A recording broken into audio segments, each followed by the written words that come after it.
Can we come to order the Public Safety Committee? It is just shortly after 11. I have 11:03. Start with Assemblymember Peterson. Pete Peterson, Assembly. Suzanne Pratt. Amy DeFosse. Aaron Croft. Dick Train. Tim Steele. Christopher Constant, Felix Rivera, John Weddleton, And then we'll start over there and then get the audience. Sean Case, again, please. John Morris, Mayor's Office. Justin Dahl, APD. Melinda Freeman, DHS. Kevin Spiller's Office of Emergency Management. Jack Frost, Code Enforcement. Mandy, are we recording this? It's being recorded. Good. Do you want the audience? It's up to you. You're chairman. AFD. Or AFD. Hey, you're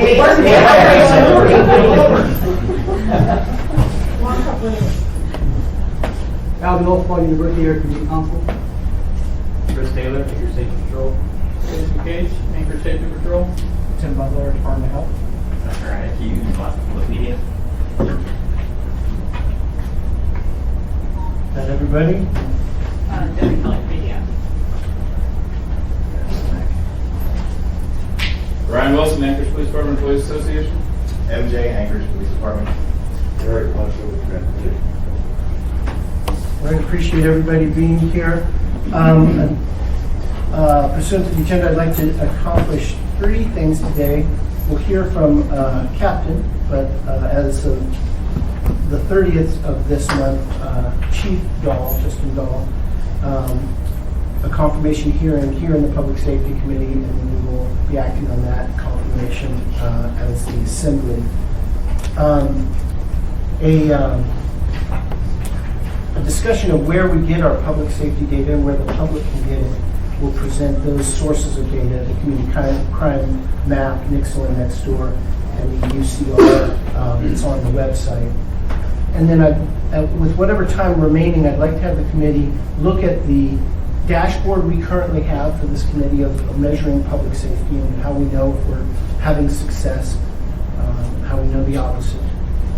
Some of the performance measures that APD uses internally, and all of the departments in the municipality have performance measures, PVRs, performance value results is what that stands for, but performance measures anyway. And this will give us an initial discussion then about how this committee, this assembly, wants to look at public safety over the next year or longer, and what performance measures we want to adopt for our own. I think it's safe to say that Chairman Evans and this committee did good work on our dashboard, that it's not as useful as we'd like it now. It doesn't say everything we want to say.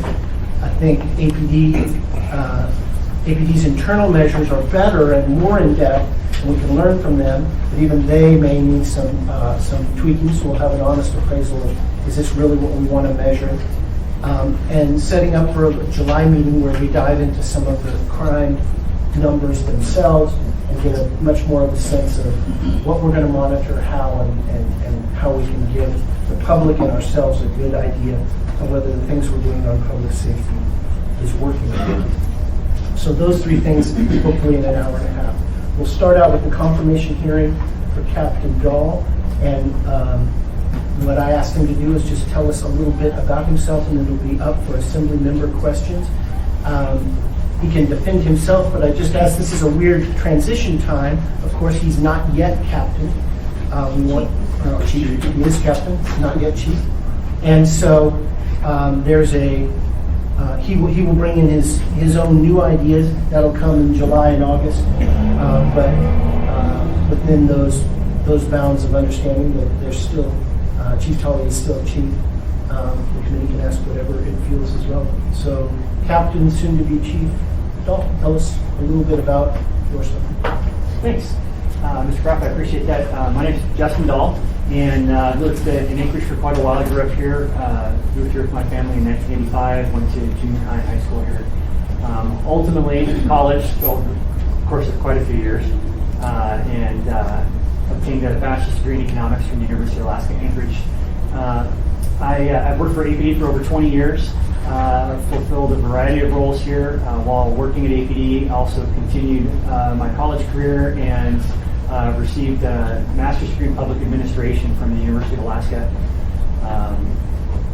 Had, like I said, a variety of assignments, everything from teaching at the academy, being a firearms instructor, field training officer, to some of my more current duties. I'm currently the Crime Suppression Division Commander, was the Captain of Administration previous to that, and my last job as a lieutenant, I was the Homicide and Robbery Assault Detective Unit Commander, but just done a bunch of different things here.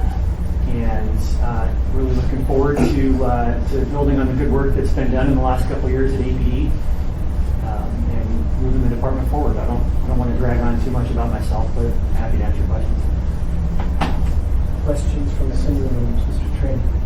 We used to have a gang unit here in Anchorage. Past chief of police got rid of it. We didn't have the manpower for it. Now we're back up to 435 according to him. How soon do we get the gang unit back? We had chief of police tell us, and Mark Mead said there's no gangs in Anchorage. He was out to lunch. There are. So I want to know when we're going to reconstitute the gang unit, because we need it. Well, in my experience, we never really had a gang unit like you would probably think of, a whole bunch of officers assigned to work. We had one. We had one guy. I didn't do the gang Right. in Anchorage. And he was fairly knowledgeable about some of the criminal street gangs in town. What we have had for the last few years is we've had several officers participating in the Safe Streets Task Force with the FBI, and one of their objectives is working on criminal street gang activity. So we've been participating in that manner. I think we do have right now a detective assigned to work at the state's intelligence center. It's like a fusion center. I think we could definitely expand on that, and we'd like to. Not sure what the exact timeline would be at this point, but I think that that's going to be, having a good grasp of what the actual picture is of street gang activity is going to be important as we start working on that. Let me continue for a second. I'll keep asking every month so you get tired of hearing me.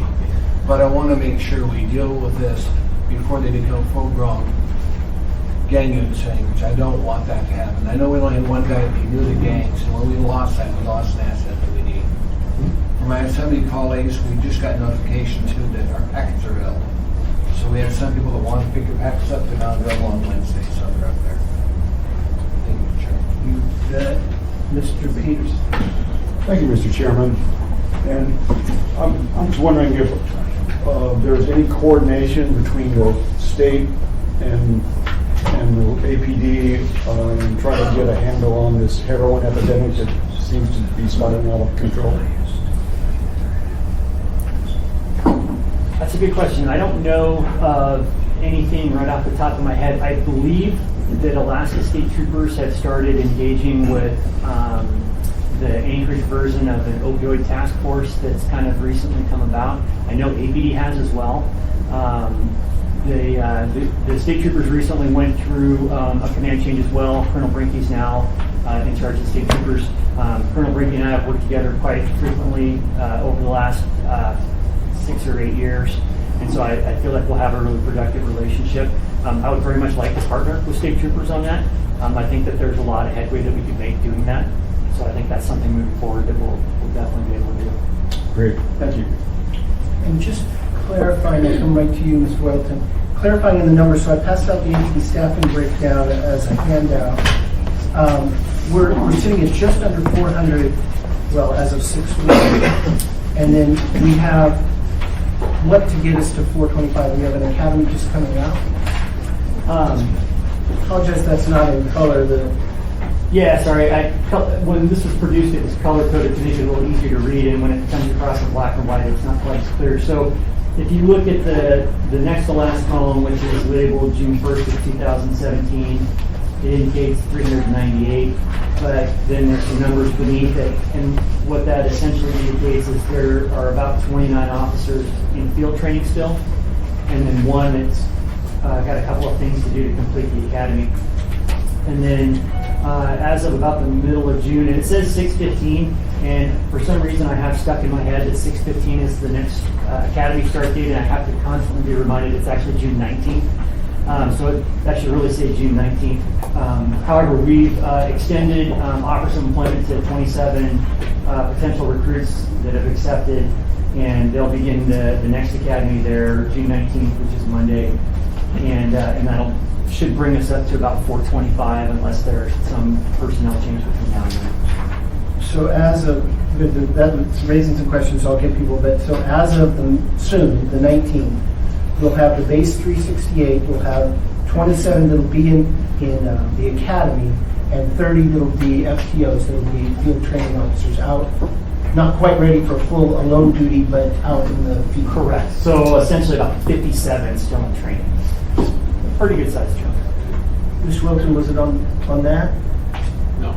Let me just, did people have questions on numbers, and then I'll get to Mr. Wilton, Mr. Trainer? On numbers, I saw yesterday in the news, the chief of police in Fairbanks wants to start offering bounty or something. Is that going to affect our recruitment? Have you looked at what he's trying to get his assembly to do up there? I am, sir. And he is offering, or trying to offer a bonus for lateral officers. APD is already doing something similar for lateral officers, say, for example, from state troopers or airport police or anybody that's already certified by the Alaska Police Standards Council in Alaska as a police officer. We will bring them on board, and we've done this pretty regularly over the last year and a half or so. In fact, one of the numbers on these columns is the guy that just started about 2.5 weeks ago with us from AST. Anyway, we'll bring them in, we'll give them time credit for their time served in their other agencies, and place them in an advanced pay step when they start with us.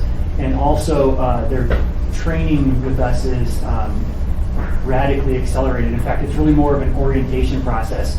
We give them about 2 weeks at the police academy to kind of figure out how to be an MOA employee, and also kind of the administrative parts of working at APD. And then we put them right into field training with a senior field training officer, recognizing the fact that they bring in valuable experience to APD, and it's almost a go-at-your-own-pace program.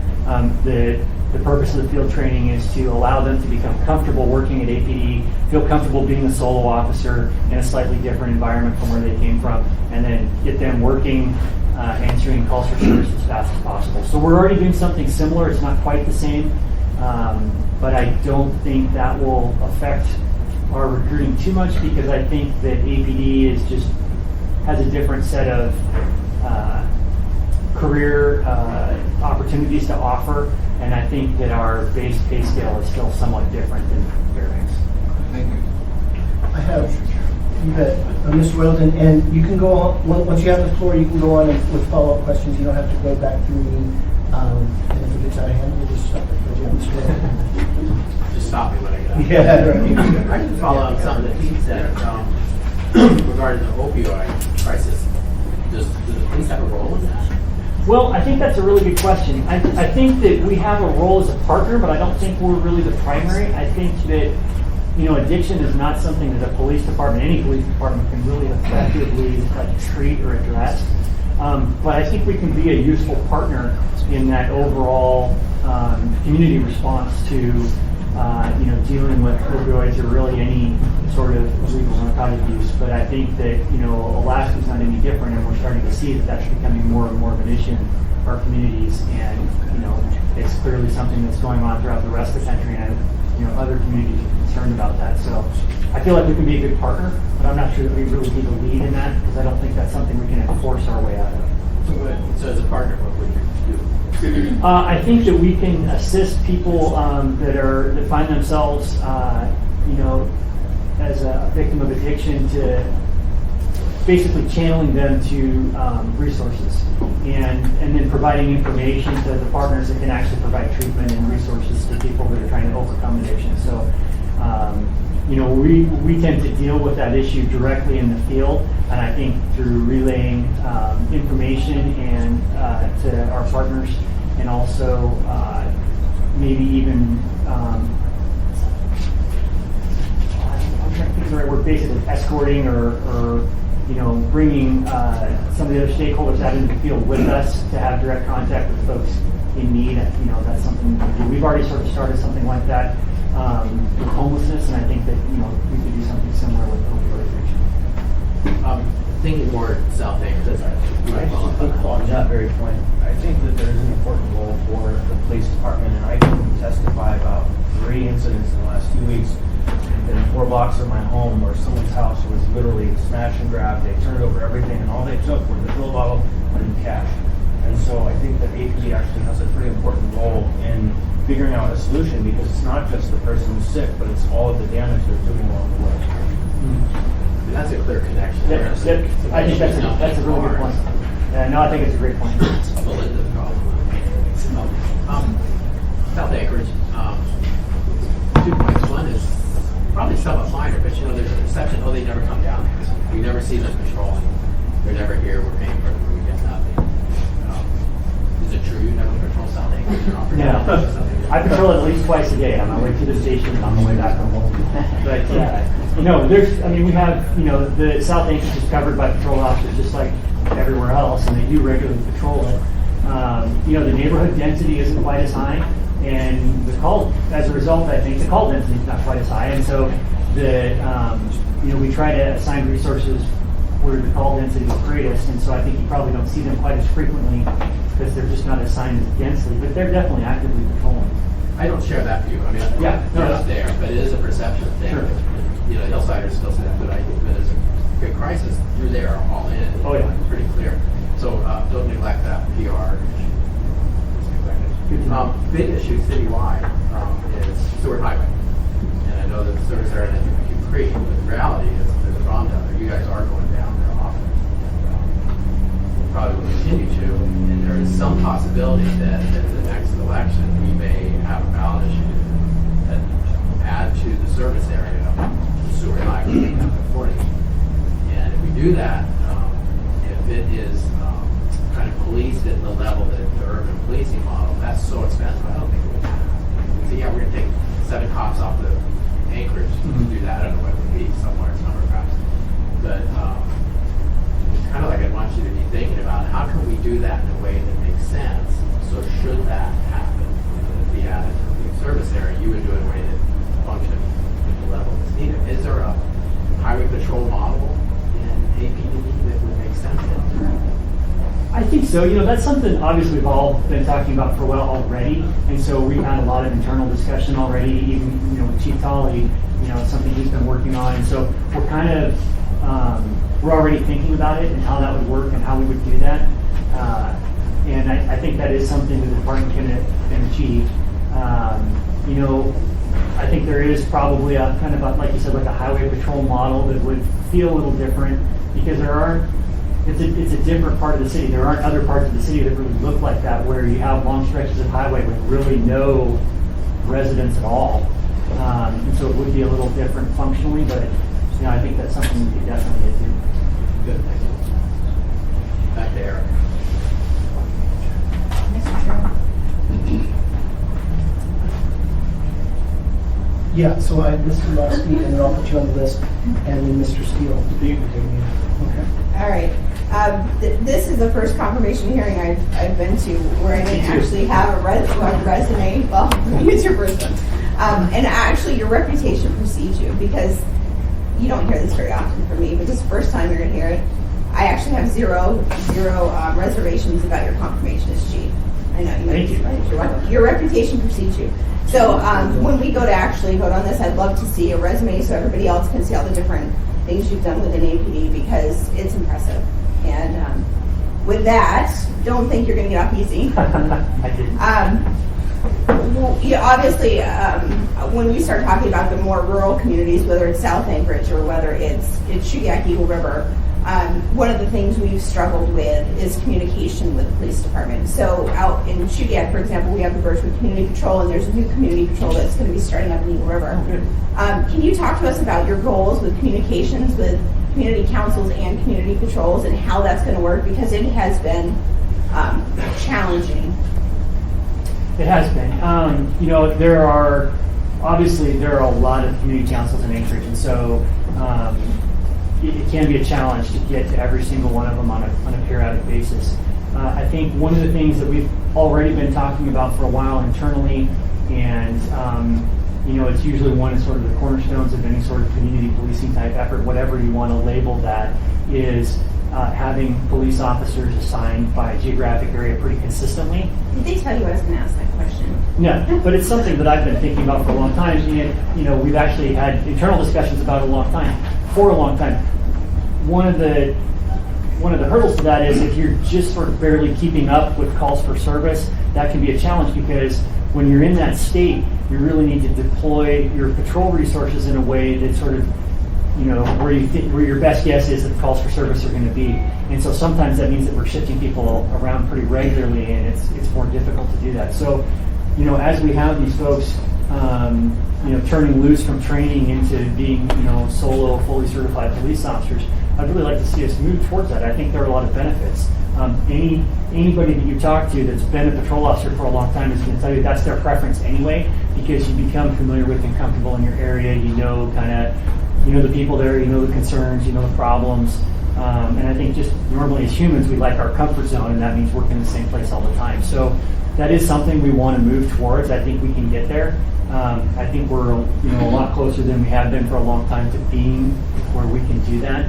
And it's actually something we've already been talking about, like how do we get to that point. So I think that's really going to help with that communication. Yeah, and I think we've seen that in the past. Yeah, to a certain extent. definitely. I agree with you 100%.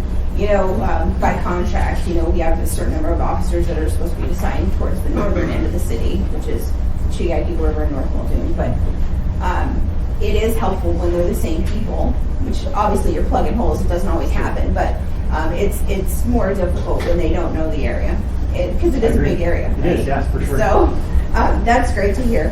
The other thing I wanted to ask you is, are we going to see any sorts of shifts in philosophy or deployment of resources between your tenure and the previous chiefs, or where can you see maybe that you'll do something a little bit differently, or maybe there's a dramatic shift in philosophy that we could anticipate coming? I think that's helpful for people who might be voting on your confirmation to know what they can expect. That's either going to be, different or not. No, I understand. So I think that, I wouldn't say that there's going to be a radical philosophy shift. I think that what we've been doing, while Chief Talley's been here, and we're really appreciative of the fact that he's, been focused on is sort of that rebuilding the department, growing the department, and that has been successful. I mean, I think you can look at the numbers and see that we've been on track with that. And so I think that, moving into the future, what we're going to be looking at, and again, these are things that sort of have been in discussion for a while already, we just haven't had an opportunity to move on some of them, is to sort of build on that foundation. And so I wouldn't say that it's a radical philosophy shift, just continuing to sort of build on the momentum that we already have and take advantage of the resources that we've been given by the administration and the assembly over the last couple of years, and really start to focus on what we're going to do with that, and what that how that makes sense in different parts of town. And I think, like you pointed out, there are Anchorage is pretty spread out, and the different neighborhoods across town have different concerns. Legitimately, I mean, it just things that matter on the hillside are different than things that matter downtown or in Chiaggi River or anywhere else for that matter. So I think that being conscious of that is important. And we started looking at that a little bit already. Last fall, we did community surveys where we reached out through community councils to try to contact people in various neighborhoods and find out what what are the concerns of the different regions of town, and try to get a handle on that. We're going to continue to do that, and take those into account as we start looking at some of those programs. You may be able to have picked up who answered one of the surveys from Chiaggi River. I was very specific in my desire for assigned officers. Just a couple more questions very quickly.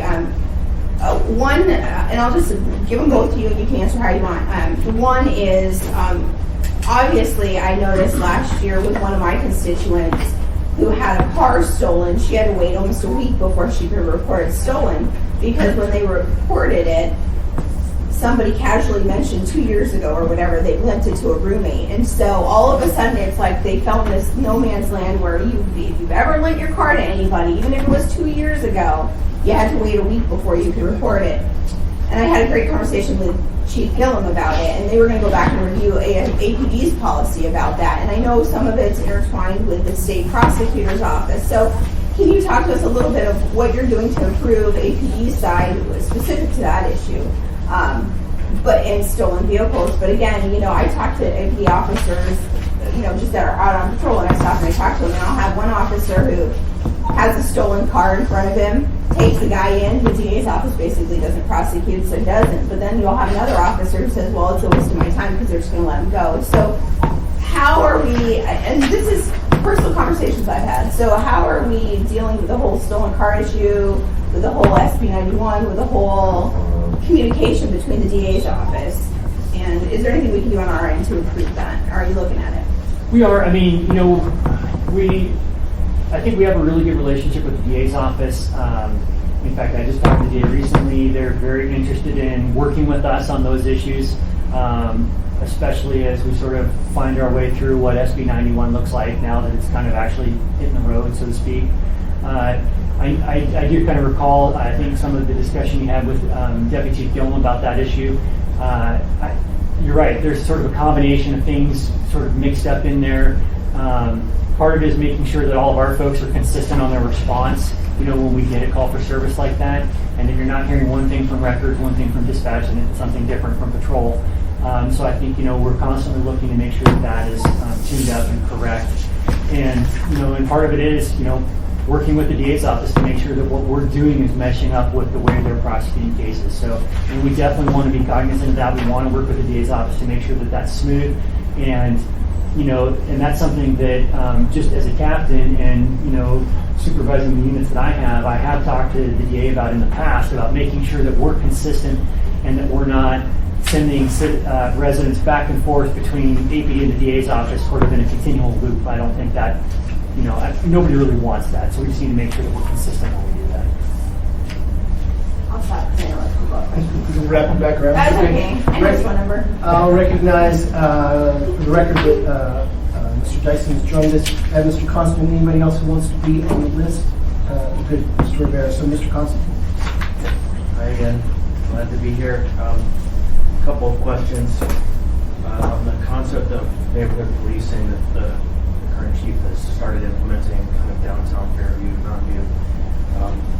It's going to be something I want to see develop, I want to help develop, and how I can be part of that. I would love to hear a little bit about your philosophy about what those patrols are for and how we can best implement them. I think the biggest challenges in the downtown are the bar break issue, the kind of high crime area of the downtown. When you look at the maps, it's pretty red hot all the time. And the homeless service housing and all of the issues that kind of permeate that part of the community. And so these are the areas I'm going to, like Dick is going to always talk about the gang unit. I'm going to talk about those issues over and over again. So in terms of questions, the first one would be, what is your philosophy on the foot patrol and engagement with the communities? Thanks, sir. I appreciate that. So I think my philosophy is pretty similar to what we're already doing. I mean, I've been part of that discussion up until now already. A lot of the things that we're already doing are as a result of the captains and the chiefs, discussing these things and putting these programs into place. So I don't think you'll see a lot of change there. We would like to continue to expand that. And the reason is important. I think in the parts of town that have a higher density of residents, I think having APD folks on foot makes a lot of sense. The purpose of having folks out on foot is to have those non-enforcement contacts with residents or business owners or whoever's in that neighborhood. Having the time to stop, talk to residents and business owners, find out what their concerns are, find out what's happening in the neighborhood, and building that rapport and trust with those residents. That's a really important step in the community policing process because it's not something we can do by ourselves. We need the community's assistance, and you can't do that without that rapport. And having that face-to-face contact on a regular basis is the way you build that rapport. So I guess overall my philosophy is that to continue doing what we're doing, but to expand it. And I think it is a really important thing for us to do, and I think that we've already seen some results in doing it just in the core downtown area. So the next issue that's kind of a big one, and it hits more than the downtown neighborhood, is the bike trails and kind of the encampments and all of the kind of scary stuff that seems to be concentrating in certain parts of the green belts. And consistently, I have heard from my neighbors that they don't go there, that they don't feel safe. The only people that I know who are regularly using the trails are what the bike plan people call utility riders, people who are actually commuting from wherever they live to the downtown from work and back. And when we were at the kickoff for the new road line system, we celebrated that there are now kind of markers on the trails and that are connected to the EMS system. And I'm hoping that you guys will support a more robust marker system in the downtown and kind of on the green belts that are highly utilized. And I think the best way we could do that is to actually use the light poles as opposed to implementing every half a mile something. But every light pole, every 150 feet, could be designated as some kind of a tracked location, because a half a mile is pretty much too far if you're going to have an emergency and get a response. And so, what are your thoughts about increasing enforcement on the trails, or presence if not enforcement, when you contemplate the fact that you have 300 miles of essentially uncontrolled transportation facilities? So it's a good question, and just real quick on the light poles. I mean, I think that's not a terrible idea, just because I suspect those are probably already GIS mapped. So, MLB or GIS, whoever's responsible for them, can keep track of them, and so it probably wouldn't be too difficult to add that into the CAD system at some location. So that might not be a bad reference point. But as far as actually having a bigger presence on the trails and in parks, currently as the captain of the crime suppression division, the units I have in my division are like school resource officers, traffic, the CAT team, and then SWAT and bomb squad and K9 and some other things, and also the community outreach unit. But so one of the things that actually is already planned for this summer is the school resource officers typically, of course, they're not in schools during the summer, so we have the luxury of using them for other things, other duties as assigned, as it were. And so they tend to spend the summer on bicycles downtown. Well, we're committed to having already committed to having officers on foot patrol downtown, and so what that's going to allow us to do this summer, I think, in part of the reason for this is some of the feedback I've been getting from the downtown partnership and stuff is that the foot patrol officers downtown are actually in some ways more effective than the bicycle officers because they don't move as quickly.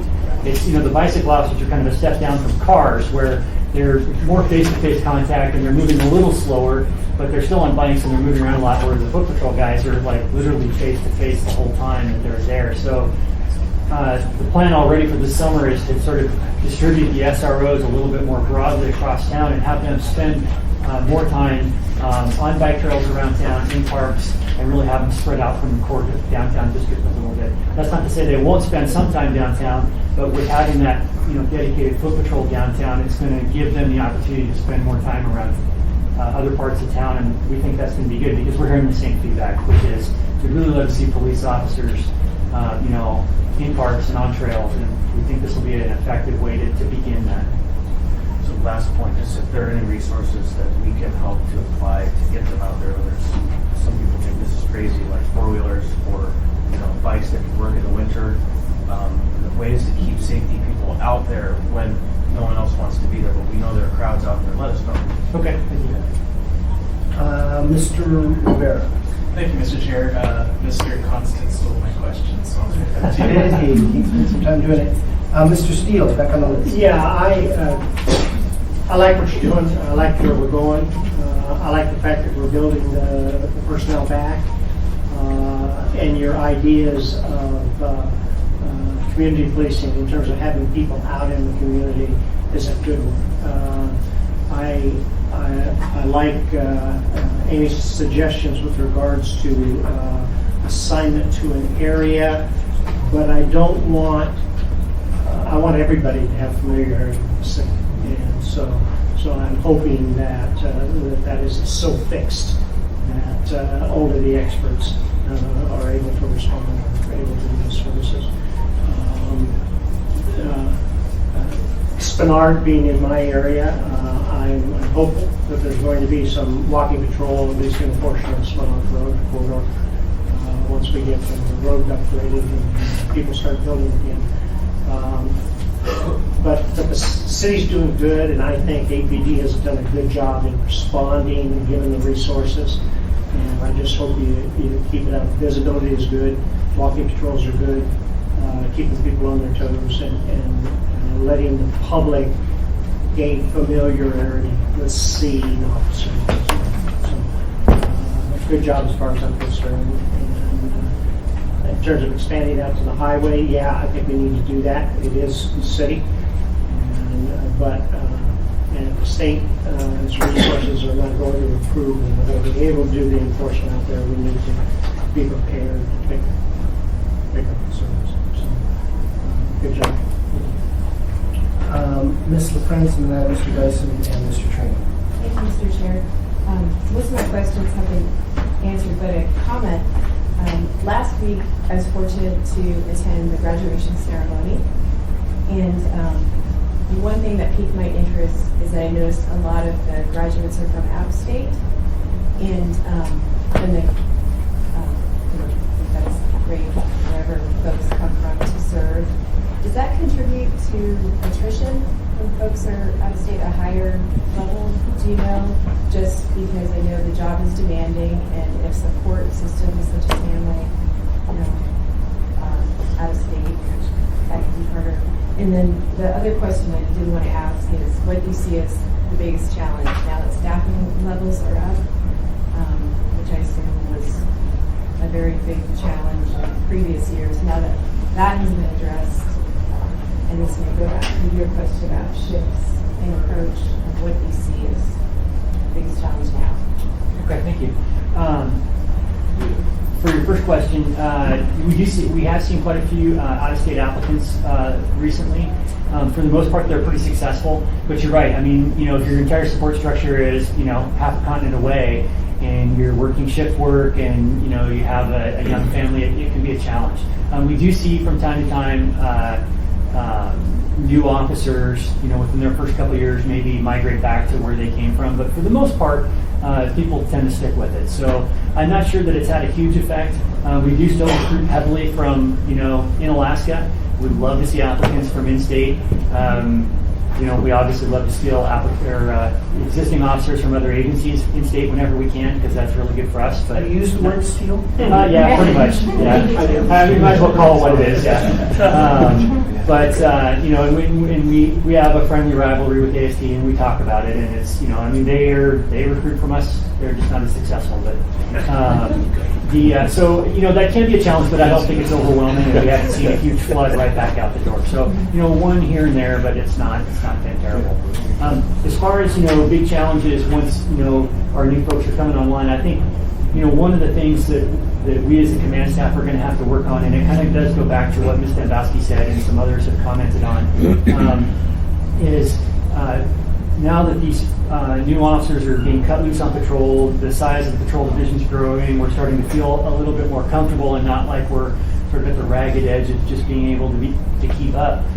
The challenge for us is going to be sort of an organizational culture shift to slow down a little bit on patrol and take time to talk to residents and listen to what they're saying instead of just showing up to the call, getting the information you need for that particular case and burning out of there as quickly as you possibly can, which is what we've been sort of driving them to for quite a while. We really want them to slow down and take an extra couple minutes on the call and just talk to people.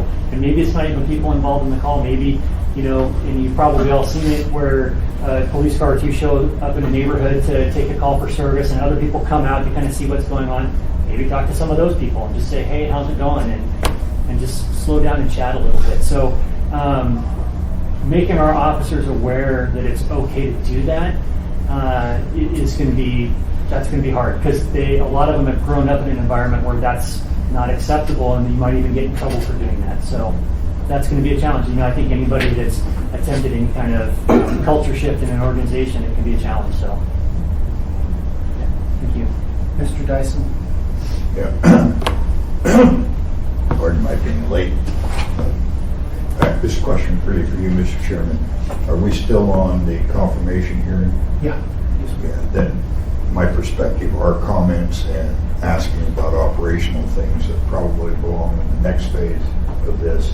And if you agree, then my question is better held. I'm not going to squelch any member's question, and Captain Dahl is perfectly able to handle it. I do think when he, next meeting, when he's actually the chief, is the better time to ask him what he plans to do. And you can ask anything you feel is appropriate.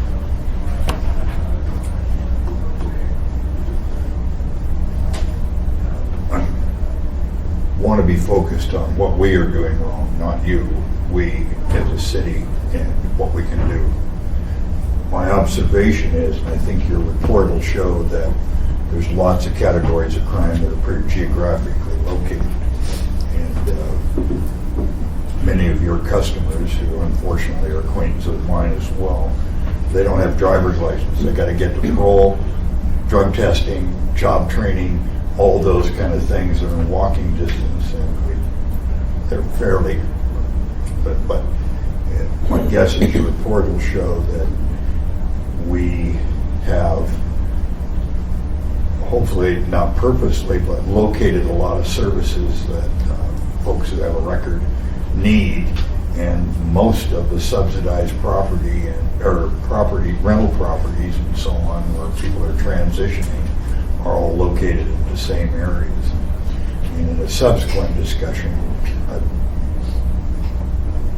I'd like some counsel is, should we have not done that? And there also seems to me a grouping of businesses that cater to a strata, loans, pawn shops, walk-up liquor stores, tattoo shops, head shops, and so on and so forth, kind of seem to be concentrated as well. If there's anything we can do to, if there is a kind of an area magnet for some kinds of crime, is there anything that we could or should do, in planning to work away from that? But that's better held in another conversation. And I appreciate the fact that you're standing up to do this. Suspect you're answering the same question I am. Why the heck would you want to do this? I have been asked that, yes. And the answer is? I think it's worth doing. I think the department's in a great spot. I think that there's been a lot of good work done over the last couple of years, and we're really, we have a very, frankly, supportive assembly, a supportive administration. Everywhere I go in town, I hear a lot of support from the community. I think we're really poised to do good things, and I'm excited to do that. Thank you. Thank you, Mr. Chairman. Mr. Train. Chief, as you move into you become the chief, I got one concern, that's on theft and burglary that happens in homes. We get a lot of calls from people. My house was just hit, I called APD, they told me they don't have any officers to do it online. And that's not what the public wants to hear. We put a lot of money into your department, it's going to be your department. We need to have another way to deal with these people. Before it was, we didn't have the manpower, I understand that, but we built a good force. So please see what you can do, because I get a lot of people saying, hey, I pay my taxes, why can't I get an officer here to look at what happened to my house?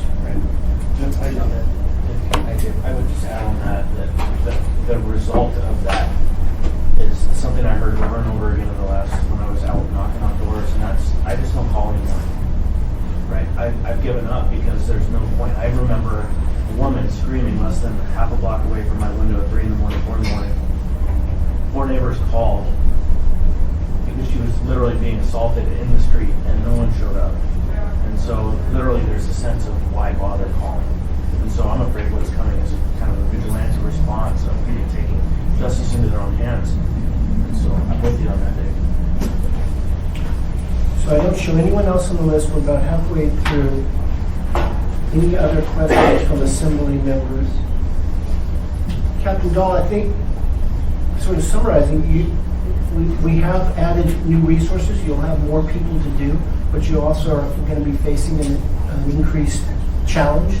Crime seems to be up, and as you've heard, increased expectations. Sort of everyone wants you to use those new officers to solve their particular issue, and you're going to be expected to do so. So it's a challenge, but an opportunity. Mr. Trainer. Mr. Chairman, I'll make a motion we forward this on the Assembly for approval. Second. So it's been moved and seconded to recommend confirmation of Captain Dahl as APD Police Chief to the Assembly. Is there any objection? We'll do that as committee of the whole, so there's 10 of us recommending, I guess, to Mr. Dunbar that you, but we'll figure it out. Right. And, sir, I would, to Ms. Dembowski's request, be happy to forward a resume. I think I'm required to do so at some point anyway, so. Excellent. You have to take those opportunities to brag a little. And you're an Anchorage resident, because in the past we've had some chiefs that weren't, but you're an actual resident, I hope. I do the Thank you. That was a problem we had before. You're both out of order. Moves on the agenda then. I'd like to get so we have other, we have Ms. Freeman, Mr. Spillers, and Mr. Frost, respectively, health, emergency management, and zoning. I appreciate you being here. We had a preliminary email conversation about your presence here. We know that what you do affects public safety in various very important ways.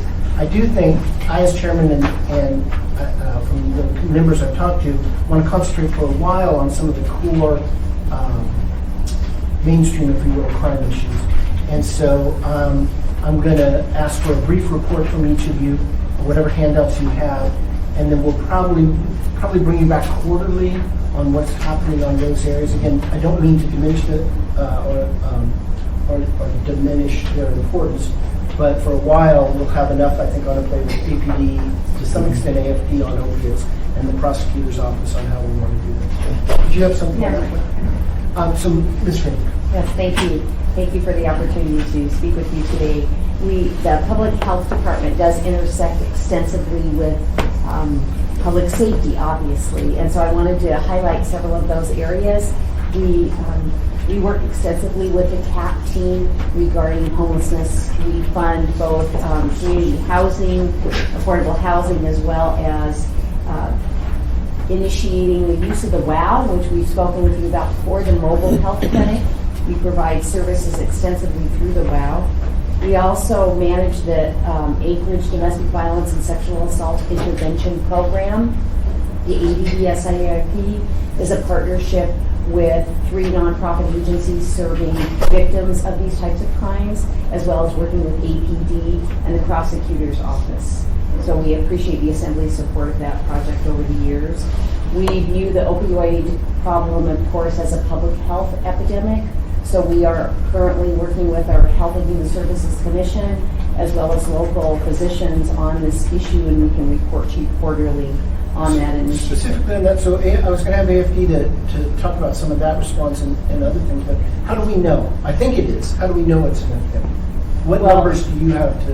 We have numbers, and AFD can report on this. They provide us with statistics on transports related to opioid use and of course, overdoses, as well as the Director of Public Health for the state of Alaska, Dr. Jay Butler, the State Opioid Task Force, who did extensive work over about 12 to 18 months on this issue, and have a report which we can distribute, the Opioid Task Force report. You may have seen appreciate that. it. I have not, but maybe should have, but I'd like to see it. And to the entire Assembly, then, whatever you have on that. I mean, the suspicion is that it's driving a lot of the low-level property crimes, and we don't know that in an absolute sense, but I think it's a reasonable working assumption. So yeah, any data you can provide. Sure, I'll provide that to Mandy. In addition to that, we oversee the emergency preparedness program through DHHS, and we work extensively with our partners at EOC to ensure that when the EOC is stood up, we also assist them by providing alternate care sites. We work with individuals who may need pet care in the event of an emergency. So we oversee that. We have Tim Butler, our program manager, who oversees both the Anchorage Safety Patrol and Safety Center, as well as our emergency preparedness programs. When we manage the ASP and ASC contract, we also have our contractors here today. That is an extensive, solely focused on assisting with Title 47 vulnerable adults, not from an enforcement model, but a medical model, and making sure that people are picked up in a prompt manner, working extensively with AFD through dispatch and also with APD.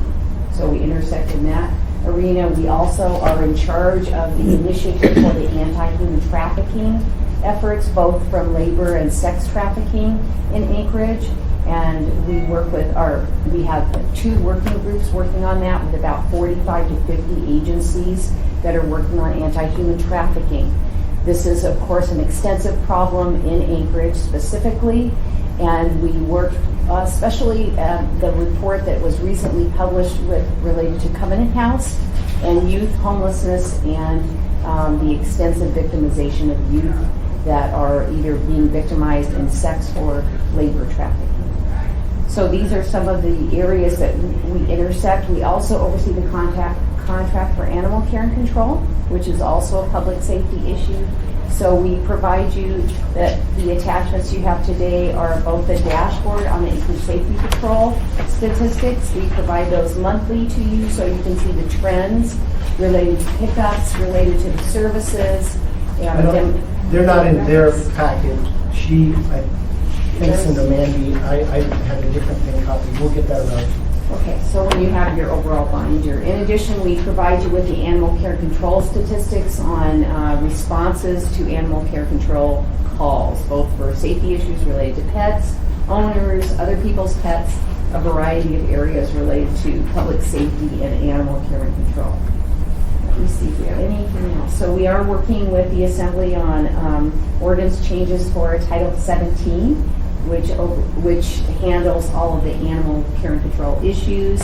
And we have recently had the healthcare transparency ordinance passed through the Assembly related to obtaining cost estimates on healthcare services. So some of these are a direct and obvious intersection with public safety, and some of them are more nuanced. But we're happy to provide you with any information. We're also hosting a tour in July of the DHHS building, because speaking of a public safety issue, that we definitely need a new building for DHHS, and we're looking forward to working with you on that. Mr. Buster's question. Thank you. Linda, I have a couple concerns. I've been contacted by different doggy daycare type facilities in Shugacky River concerning the changes that are being proposed. And I don't know how to say this. There's multiple ways to deal with dogs, right? And some want to segregate them, but I'm hearing all kinds of crazy stuff, like dogs have to have so much square feet per type of dog or per size of dog. If anybody's seen a dog, they like to run in packs. They like to touch each other and play, doggy daycare. So it would be helpful for me to get an analysis of where you guys are in this situation, because, for example, I have a doggy daycare place in Eagle River that people love. I mean, they have thousands and thousands. The one over by Pizza Man. Do you know what I'm talking about, Jack? Yes. People love it. And I've been in there, and I have to tell you, I was in there for 2 hours one day talking to the owner. I did not, the only time I heard one little tiny ankle biter yipping is when the vacuum started. And he said to me, do you have any idea how many dogs I have? And he had well over 50 dogs on premises. And we're talking about a facility that's less than 1,000 square feet. None of them were barking. None of them were quiet. And when you look in the room, they're hanging out together. They're doing what dogs do. And they separate them by temperament, not by size, not by type of dog. You might have a Great Dane and a Chihuahua that are best friends. So now I'm hearing, scuttlebutt of some of these changes that might be coming.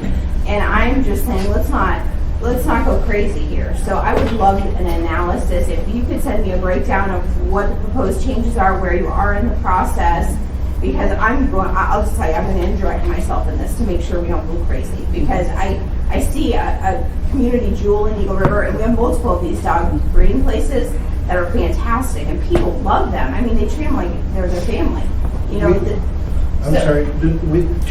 On Friday, we have a 2 p.m. work session on at least the specific kennel ordinance. It's related to the barking and the different type of licenses. Yeah, It's on that as well. and I can't make assembly meetings after 2, so. I've already told leadership that, but. Okay. So, but again, this is, what I'm talking about. It's not specifically about barking. This is specifically about boarding and daycare facilities, what I'm talking about. So I want to get ahead of it a little bit and make sure we have a little bit of sanity in here. Absolutely. I thoroughly agree. When we work with our partners related to any proposed change in Title 17, we have a very active Animal Care and Control Advisory Board, which represents businesses, which represents veterinarians and all sorts of pet owners and dog lovers. And so we are very proactive in making sure that everyone is engaged. We have multiple meetings, so we wouldn't be doing anything without. And part of the concern came from one of my operators was at that meeting and told he wasn't allowed to speak. And he's not on the board, and it appears there might be a special interest involved in that. So I just want to make sure we don't go lunatic here. I mean, they're dogs; they like to sniff each other and play, and I think we just have to be smart about it, because I don't want to see a business go out of business in Eagle River, one that the community loves, just because we created all these arbitrary rules that a Great Dane needs so many square feet and a Chihuahua needs so many. You know what I mean? Yes, and if you don't mind, I'll follow up with you to find out how we can reach out to the individual. Oh, that'd be wonderful. Thank you. Thank you. That's another reason I'm not going to invite you anymore, Ms. Freeman, is if we talk dogs, we never get to burglary. But Mr. Constant? Yeah, just Well, that's why I have dogs. follow on Amy's point. Would you also include not just what changes you're proposing, but a kind of a public outreach plan so we can tell our folks how to be engaged? Sure. Mr. Dice? Yeah, you mentioned that you have one of your responsibilities, emergency response. Am I correct in assuming that doesn't include earthquakes, electrical power failure, and all those kind of things? It primarily includes assisting the decompression of hospitals. If hospitals need to decompress and maintain care for more acute care patients, we would take the less acute care folks and put them in an alternative care site. I got that. Right, but we wouldn't necessarily be handling power outages or a response to that. Or earthquakes, or If we had bridges down. Those are state sorts of things, are they not? Right. And you don't deal with telling homeowners how to have survival stuff at home or in their cars or those kind of things? Primarily, we do that. EOC does that. Yeah. But we do some education, but it's mostly with our partners. All right. Thank you. He's next. Yeah, Mr. Steele. Yeah, my comment is just as a dog owner. I agree with Amy, let's not go crazy with regards to dogs. My dogs are an integral part of my security system, as Eric knows. They like to welcome everybody that walks up and down the street with their dogs, have them on a route, a neighborhood route to the coastal trail, and so there's a lot of that. But they have a large yard to run in, and their fences are posted and so on and so forth. But dogs are a part of an urban society, and so let's not, maybe people or assembly members shouldn't talk, and we could cut that back a little bit, only so much per day, and so on and so forth. But anyway, that's personal comment. My security system sets off his security system. Mr. Constant and I, maybe others, we wanted to talk to you about spot enforcement of leash law, that email chain is sort of already started. But we know that it's too big a problem to have enforcement all the time, but yet there's sort of a knowledge that whether you're on a leash and whether you're obeying the laws within the dog areas, there's almost been nobody enforces it. So we want to propose that we find some way to at least spot enforce that and have people wonder out there whether they actually might get caught. But the waste issue too. And Everybody has to be properly. Mr. Spillers. Yes, sir.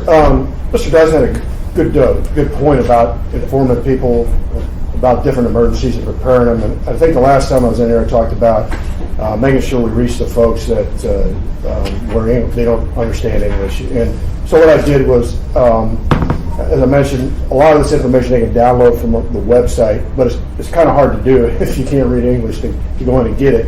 But what I wanted to do was just, because I thought this would give you an idea of what we're doing to help your constituents, I brought in examples of some of the information in the different languages, and I'll just pass this around so you can look at it. And it gives you an idea of what we're doing to help people, or outreach and education to people whose English isn't their primary language.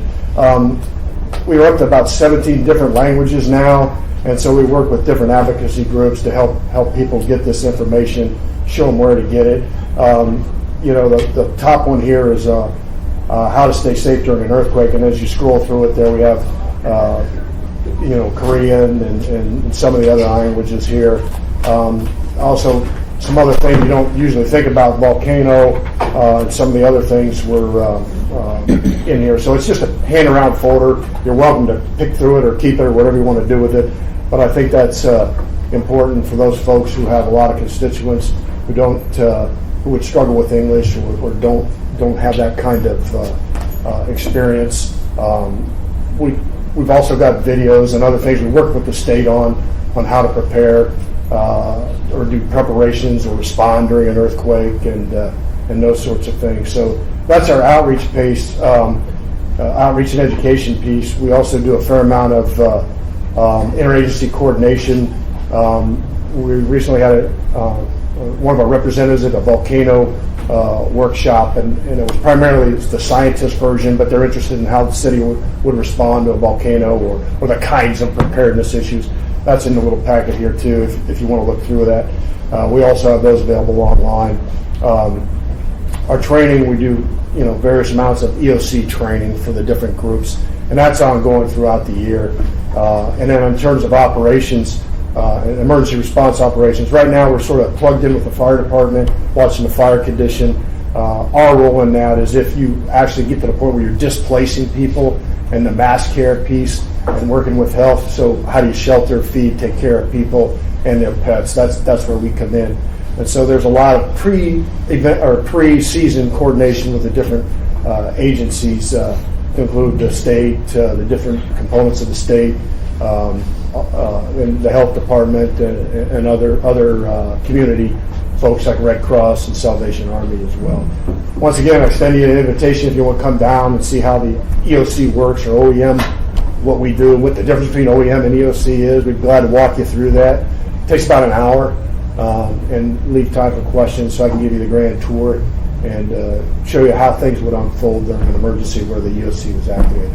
So I'll leave this with you or pass around. You're free to keep what you want out of it or take a look at it and go from there. Appreciate that, Mr. Stewart. Mr. Frost? We have three elements of our team that directly contribute to public safety. Primarily, I believe, land use enforcement, which handles proper uses of land, abatement of different types of violations of one of them, as we all heard last assembly meeting. Another for the traveling public, right-of-way enforcement, and they do all sorts of things to help keep the right-of-way safe. And then thirdly, it's the code abatement team who handles dangerous structures. A lot of times we'll team with those and with that team and land use enforcement and get abandoned properties on the registry, get them secured and safe for the citizens. So I'd be interested to hear what information that the committee would find useful for us. We have performance measures for everything we do, for response times, so that type of situation. I'd be happy to compile those quarterly, but I want to make sure you get what information would be useful for the body. So if you could get back with me on that, I'd make sure we prepared that. I appreciate all that. These three agencies are very important. They do affect public safety greatly. My plan is to bring them back quarterly instead of every meeting, September and December, guys. You obviously, as assembly members, you can reach out on any of the issues that they cover at any time you want. I just think it's going to probably take us that amount of time to get our heads around how we handle the more traditional aspects of criminal enforcement. So we'll bring you back, and on the abandoned property issue, I'm sure that's going to be hot over the next couple of months. We'll be working with you, Mr. Frost. Any other questions? He said discouraging that, but allowing it. Mr. Stewart. Just for a couple of I really appreciate everybody being here because it's a good forum for us to get information. Jackie did a great job in terms of getting out, responding to calls and stuff. At every community council meeting, there's people that have concerns, and I know you're active and try to respond as quick as possible. In terms of the Emergency Response Center, I was in a former life scientific support coordinator with NOAA, and so I participated in drills, and I have participated in drills at the center, and I would encourage my colleagues at some point to to go down and see one of those exercises. Perhaps an invitation at some point when you have that capability. It's something you never want to have to use, but you know that someday you will have to use it. And so I appreciate that. In terms of public health, I do appreciate the safety and security stuff. You know my issues with regards to puppies and that kind of thing. I have dogs on all sides of me, so the whole neighborhood barks, and we mitigate that by trying to police on them. So APD and as part of ours as well, you guys do a great job. Saved my house from the neighbor's fire this last year. Thank you very much. And APD is always responding when I have a need. More visibility is good as you get further, and I think we do need to police the highway and do need to be present on those properties doing good in your houses. So as we get to that point, and I do, like I said, appreciate rotating people through various areas so that everybody becomes familiar with the city as a whole, but you can have dominant people in there for a period of time. Speaking of dominant, thank you all. Ms. Dombowski. Jack, since I have you here, I had to check my messages. I've been getting complaints about Davis Court and Chapel Drive. There's a triplex out there. Could you take a swing by there? Gander for me? Be glad to. Thank you. Is that easy? I'll do that. Okay, so we appreciate you guys. We'll have you back in September and December for quarterly reports and as needed. Just so I get a sense, it's 12:10. Are members of the public here to testify or here to observe? You are, sir. Anybody else so I can reserve that amount of time at the end? Good. We'll have that at the end, but I want to understand what's coming. So now, in the 20 minutes left, we have Nora Morris, who's going to remind for some of us, but also tell for those of us who don't, the sources of data out there on crime in general and on the location of it. I'll turn it over to her. And then what I wanted to get to, and we'll have limited time, but wanted the committee members to think about, is the two pieces of performance data, if you will, that we have. In the one handout that starts with APD staffing has 3 pages of what the prior chair, Mr. Evans, put together as a data dashboard for us to monitor data on crime. And then, as I said in the introduction, the police department's kind of internal way that they do it. Neither, I think, is completely what we want, but they're a start for us. So, Ms. Morris, if you can just step us through the way the public and we can get data about crime more. Sure. Thank you. There are a couple different ways that the English Police Department puts crime up online. The most useful, I think, so feel free to disagree, is through Community Crime Map. I know that we went through this, Lieutenant Carson went through this with the new members, and I know a lot of you are familiar, so I'll save my breath. But the Community Crime Map, communitycrimemap.com, you can put in your address, whatever address this happens to be where I live, so there you go. I have a half-mile buffer on here, and it shows you what crimes have occurred in the past a little bit of time. Sorry, it's been sitting up here for a while, so I might need to refresh it. But when you click on those, it gives you some information about the crime. You know, this is limited. There's only 500 data points on here, but it's updated 3 times a day, and they are crimes that reports were taken. So it's very accurate. It's really up to date. It's a great tool for people to kind of check out and see what's happening in their area. So if you guys have any questions about that, I think everyone here is pretty familiar with it. And there's call for service information in there as well. So I don't have any questions about that before I move on. I know you guys. You just get to that directly through the Muni website. Yep, you can get to the community website or just type in communitycrimemap.com. When you do type it in, it goes to the whole country and there's Maryland and Anchorage, but that shouldn't be too much of a problem for anybody. Okay. The second, let's see what I want to do next. The second place on municipal data portal, which you can get from muni.org on the front page, it says data portal. We have a lot of different information if you guys aren't familiar, but what we're talking about today is we have all of the UCR reports, so the Uniform Crime Reporting data. Well, this loads. That data is federally mandated, I guess you could say, and it is a way to kind of compare our city to others across the country, because everything is looked at in the exact same way. So in some ways it's beneficial because it's good for carrying ourselves, but it's also not as specific as what the department actually look at and kind of talk about. So we have these online through 2015. We're working on getting 2016 on now, so that should be happening shortly. I don't like the UCR data as much as some of the other things. I think the crime map is more useful, more up to date, and it kind of has the Anchorage spin on it. But this information is valuable and is online for people to see if it loads. Okay, and then in the interest of time, the next one that we have are, like Mr. Kopp mentioned, our performance value results. This is, if you go to the union.org, Mayor's Corner, and PBRs, this is what you get to, and we have them for all the departments here. But I've pulled up the police department's first quarter of 2017 PBRs. This is 19 pages long. You guys can all look at it. It breaks down some of the UCR data. It has some other information on here. There's a lot to digest. Some of these goals and statements were crafted by the previous administration, by previous chiefs, so we might want to evaluate whether those are still relevant and what you guys want to see from these, if these are really valuable, or how we can kind of shape this narrative a little bit better. But that's all available. You can also check it out. We have all, like I said, all of last year are available online to you guys as well. And then obviously we have Nextdoor, which is a great source of information for people. It is not monitored by the police department. The mayor's office does monitor it. So we are looking at things. We can put information out. Parks and Rec can also do that as well. A couple other departments within the city, but it is not actively monitored by the police department. I cannot stress that enough.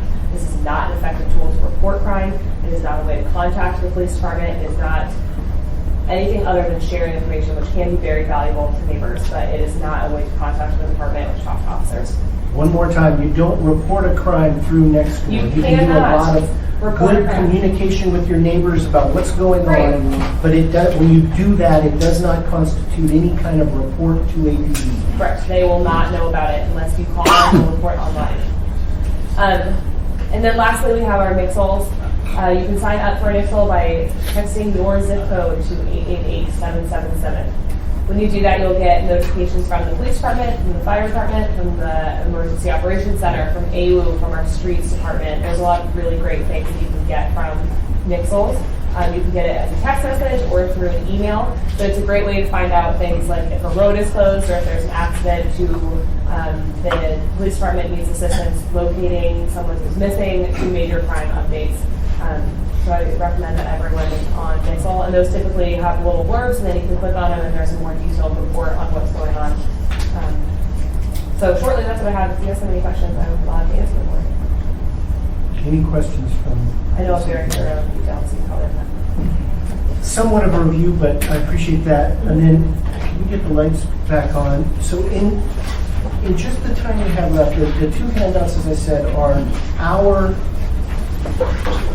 our data dashboard as it sits now. And it was rough, and Mr.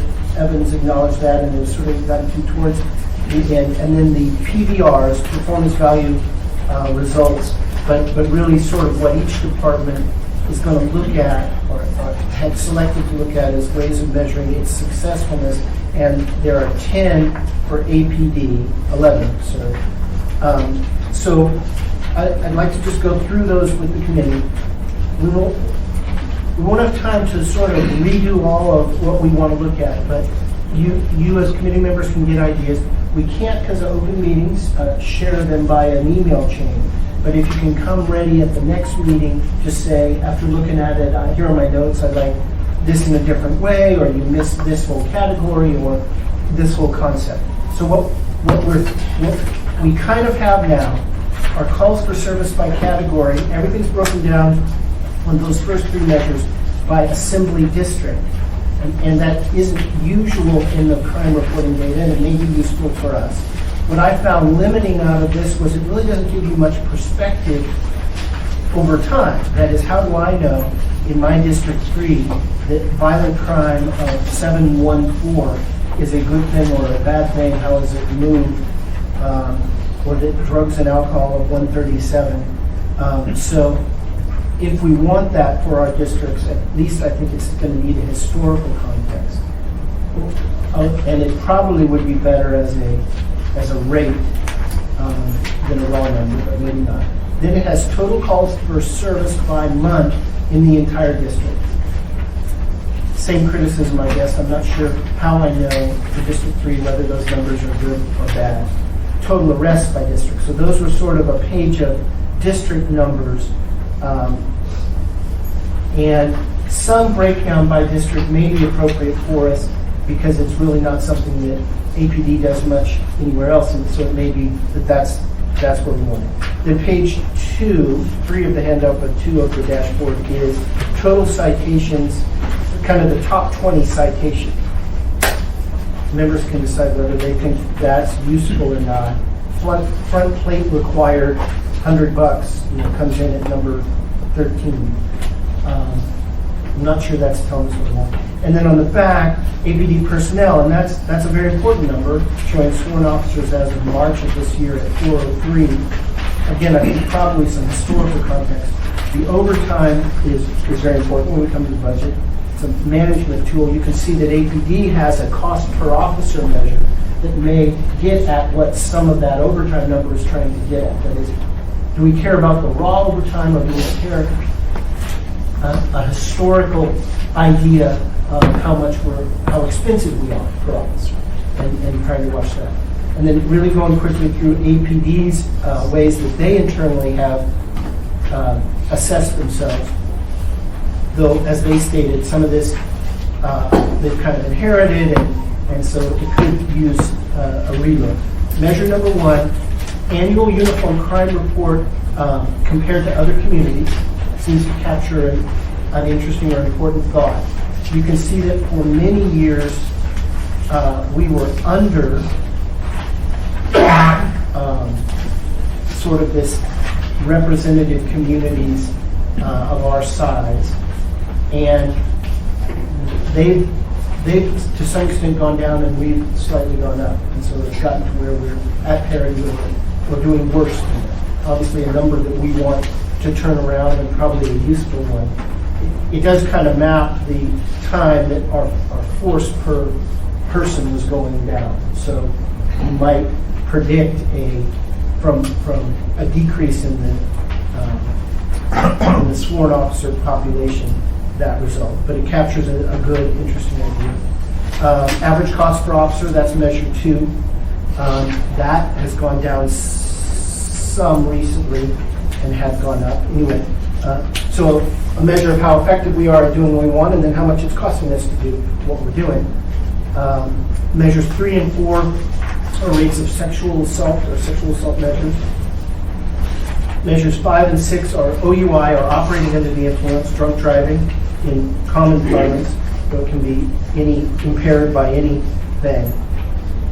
I know one of the challenges as we do missions and measures for us and public safety, and for the police department to some extent, and also the prosecutor's office and the fire department, is let's be careful about a measure and what we want it to do. This is arrests for drunk driving, in effect, non-collision related arrests. If you doubled the police force, you would have a huge impact on that. That doesn't mean there were twice as many drunk drivers. It means you caught twice as many people. Just having cars running around seeing bad driving. So do we want that number to go up or down? Right? What do we consider success? Is it an increase in that, we're catching more of them? Or is that a depressing number to us?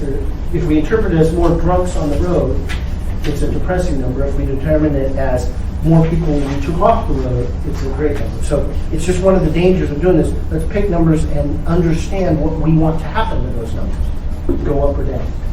So those are 2 different numbers of drunk driving that the police department uses. Measure 7 is average time required for call takers to 911.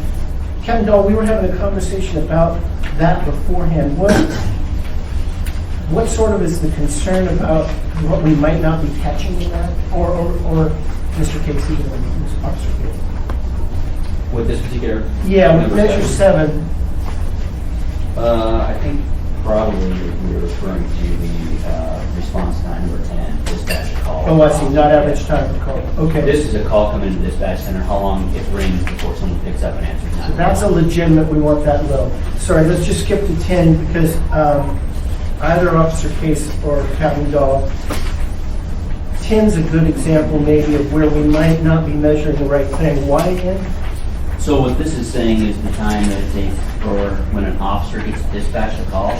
So this call can be holding stacked on a screen for a dispatcher for 2 minutes or an hour, and this measures the time that it gets to the officer, the time it takes that officer to actually get to the scene. So this could be traffic conditions, this could be, I mean, that's really what's determining it. So as soon as I know that I have a call on my screen that I'm going to, I start driving to your house.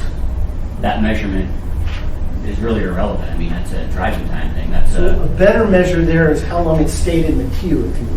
How right long from it the took. time that the police department knew about it to the time we dispatched it, or the time that we knew about it, the time we got on scene. Those are kind of two different ways you can measure it that really better depicts our response to that call that came in. And that's what, coming to it, but that's what makes this a little tricky. Both before, are we measuring a thing that we want to go up or down? And here, are we really measuring what, instead of measuring traffic, we want to measure, I want those calls picked up quicker, and then however long within reason it takes you to drive there. Mr. Watson. Yeah, I would say I wouldn't completely discount the time it takes the officer to get seen from the time they know, because with AFD, one of our key indicators for where we put a station, for example, is response time, and they're measuring it. How long does it take you to get from station 11 to XYZ, wherever that location is? So one of an indicator might be, okay, it's important to know how long it's at a dispatch, right? How long it's at the queue. That's critically important. But it's also, you know what? Maybe here in South Anchorage, we need to stage a couple more people in this kind of area, general vicinity, because it takes us this much longer to get up the mountain or something. I don't know. I think that's a good point in that it gives us an idea if our resources are deployed evenly. That's where I was trying to get. Kind of like with the fire stations. But I think also what we would maybe, if we decide to keep this, maybe add is the time that it comes into the 911 center until the time that the officer's standing at the doorway. Because honestly, that's the residents' perception of how long the police department takes to get there, and that's probably important for all of us to know. Well, that's what we'll hear. Right, we'll all hear it if we don't. So it's a really good point, and why this, people, me, can geek out on this, because you want to be very precise about what you mean.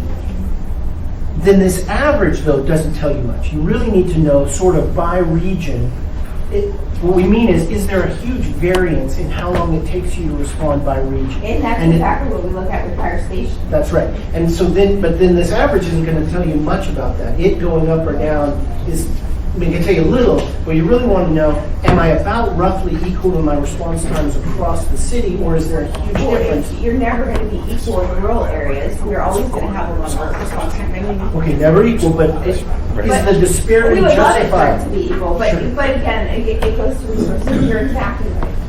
And then you hear she said that? I know. Exactly right. Make Yes, notes. okay. The other thing to throw into the discussion, of course, that we have different priorities of calls, and I think even fire has something similar. And so something that's a priority 8 is going to be totally different than a priority 1, And obviously. there could be some huge variation in that, but you want your priority ones to be like almost always right on. Mr. Dyson. So I suspect that on some calls, you get several calls from the neighborhood. And I suspect dispatchers are fairly good at sorting that out. And I suspect that some of the calls you get are absolutely spurious and nuisance calls and so on. Talk a little bit about that and how the heck do you sort them out? Do you have a blacklist of nutcakes that are... I don't know if I'd say that, but we do have a prioritization system, so some of the calls get prioritized lower. And some of them, for example, something that maybe is a reoccurring parking issue might hold for a couple of days until the community service officer that knows that problem comes back on duty, because it's actually a better solution in the long run. So you're right, there is a really wide disparity, and this is one of those things that makes crime data and crime data analysis, and really any time you're looking at stuff from the police department, really difficult, is because what you get depends very much on exactly how you frame the question. And so, I mean, you can split it 1,000 different ways and still be talking about really the same sort of data set. So it's just important to kind of think about, like Mr. Cross said, like what it is that we want to know, and then really specifically ask those questions. Because, and one of the reasons for that is the amount of data, individual data points that we have is like really, really big. So just becomes careful to ask the questions carefully. And the discussion about response time, I think, really highlights that very well. Yeah, so my question was a little bit more about how the dispatchers operate, and sort those things, and particularly I'm thinking of the nuisance invalid calls. Good question. I don't know. They're really good at it, though. Good answer. That's succinct. I like it. I have Timothy, but we're running to the end of our time here together. Let me just on the measures. So, yeah, 7 and 10 then have these relationships. What are we trying to get at? It may be regional disparity, as Amy identified. It may be any call. I want you to pick it up and then do something with it. And then how we figure out what you do with it. That's 7. Number 8. Rate of fatality vehicle collisions. We want to be careful when we pick this because it's something that we can truly stare at Chief Joel later and say, this is your fault, fatality, we want you to do better on that. I'm not sure whether this is an input or an output, right? I'm not sure how much we can say those, we would like them to go down, but how much that is APD or just whatever's going on that they control. Number 9, yeah. And the state and the city are trying to do traffic calming things, that may have more to do with it than any particular enforcement. Yeah, that's a major remedial sorts of things. Speed bumps and all those kind of things are happening, which are outside the jurisdiction of these guys in terms of solving the problem. Yep, that's right. It might reflect the efficacy of what is being done by traffic.